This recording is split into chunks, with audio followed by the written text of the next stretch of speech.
मित्रांनो, आपल्या सर्वांच्या जिव्हाळ्याचा विषय म्हणजे ते कॉलेजचे दिवस, जिथे अभ्यासापेक्षा मैत्री जास्त शिकायला मिळाली. कॅन्टीनच्या गप्पा, बंकचे प्लॅन आणि आठवणींचा खजिना कायम मनात राहिला. हे बघा, एका साईडला मुलांचं वसतिगृह आणि दुसऱ्या साईडला मुलींचं वसतिगृह, मध्ये फक्त एक रस्ता. तो रस्ता नव्हता तर जणू भारत पाकिस्तानची बॉर्डरच होती.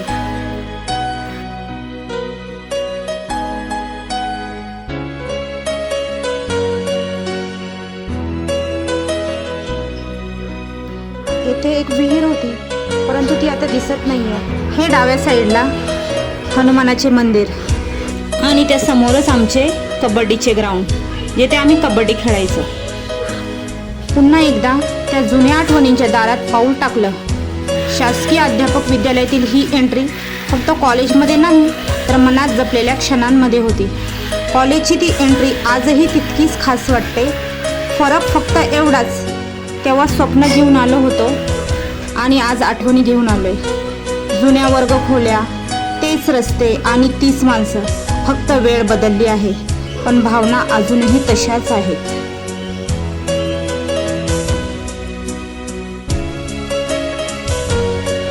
हे बघा, हे आहे आमचे प्राध्यापकांचे स्टाफ रूम. काय अवस्था झाली आहे त्याची, हे पाहून खूपच वाईट वाटले.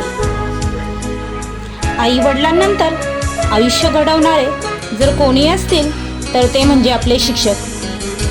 आज या स्टाफ रूममध्ये डोकावताच सर्व शिक्षकांचे चेहरे जसेच्या तसे मनासमोर उभे राहिले. हे आपलं ग्रंथालय. आता येतोय आमच्या प्रथम वर्षाचा वर्ग. इथे पुन्हा डोकावताच कॉलेजचा पहिला दिवस डोळ्यासमोर उभा राहिला. ती भीती, ही उत्सुकता आणि स्वप्नांची नवी सुरुवात. हा आमचा प्रार्थना हॉल. या प्रार्थना हॉलमध्ये फक्त प्रार्थना नाही तर आमच्या आयुष्यातील सुंदर आठवणींचे स्वर दडले. आज पुन्हा त्या दारातून जात असताना मन पुन्हा पहिल्या दिवसात हरवून गेलं. काही जागा इतक्या खास असतात की तिथे गेल्यावर शब्द कमी पडतात आणि डोळे बोलू लागतात. आज उमेश सरांचा बड्डे असल्यामुळे आम्ही मोठ्या जल्लोषात तेथे बड्डे सेलिब्रेशन केलं.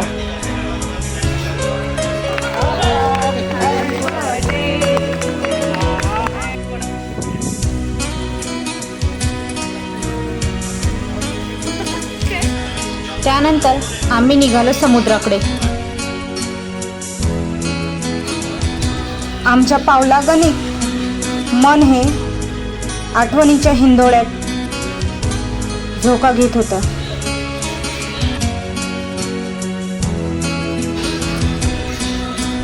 तो समुद्र नव्हता, तो आमच्या मैत्रीचा, हसण्याचा आणि आठवणींचा खजिना होता. त्या लाटांमध्ये फक्त पाणी नव्हतं तर आमच्या आयुष्यातले सुंदर क्षण दडले होते. समुद्रकिनारी घालवलेला प्रत्येक क्षण आजही मनात लाटांसारखा जिवंत आहे. लाटा तर परत गेल्या, पण त्या दिवसांची आठवण कायम मनात राहिली. त्या समुद्राने आम्हाला फक्त दृश्य नाही दिलं तर आयुष्यभर जपाव्यात अशा आठवणी दिल्या.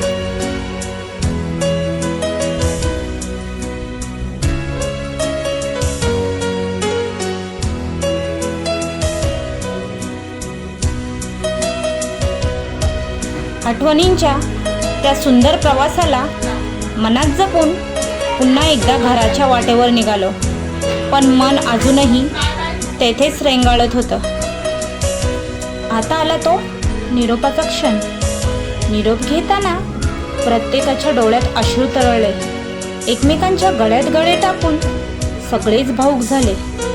तो क्षण शब्दात मावणारा नव्हता, अत्यंत भावनिक आणि मनाला चटका लावणारा होता. जड अंतकरणाने आम्ही आमच्या कॉलेजला अखेरचा दंडवत दिला आणि आमच्या प्रिय कॉलेजला निरोप दिला.